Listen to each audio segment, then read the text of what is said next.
तो का हाल बा भाई लोग, आशा करते हैं कि तू लोग ठीक है लो। और हमारे चैनल पर तार लोग के स्वागत बा फिर से एक नए वीडियो के साथ आ गई। जी मैं तार लोग के देखा वाला बानी के गोधन बाबा कुटा तर उहो तार लोग के देखा वाला बानी, कहाँ कुटा तर उहो देखा वाला बानी और कैसे कुटा तर उहो देखा वाला बानी।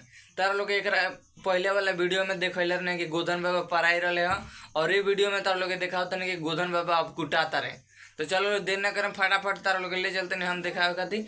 उससे पहले तार लोग से छोटी सी रिक्वेस्ट बा कि हमारे चैनल पर नया होगा बोलो तो चैनल के सब्सक्राइब कर लो और साथ में बेल आइकन दबाल मत भूलिए लो और वीडियो के देख के लाइक कर लो।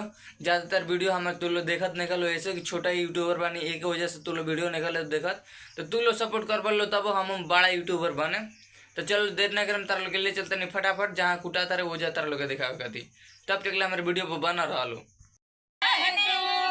देख सके लो भैया फाइनली हम पहुंच गए हैं जहाँ गोधन बाबा कुटाता रहे। देख सके लो मूसर हो और मूसर के मेहरारू उठावता लो और इंगरा के कुटी लो। अभी बहुत कुहासी गिरल बा, तेपरे हम चल गए हैं। देख सके लो कितना कुहासी गिरल बा और ये देखो अब कुटाई जैसे हम तार लोग देखा वाला बानी।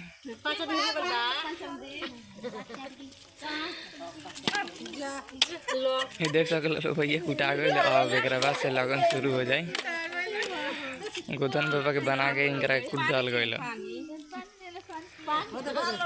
और लड़की लो और मेहरारू लो अपना अपना भाई के शराब को बर्बादी है लो।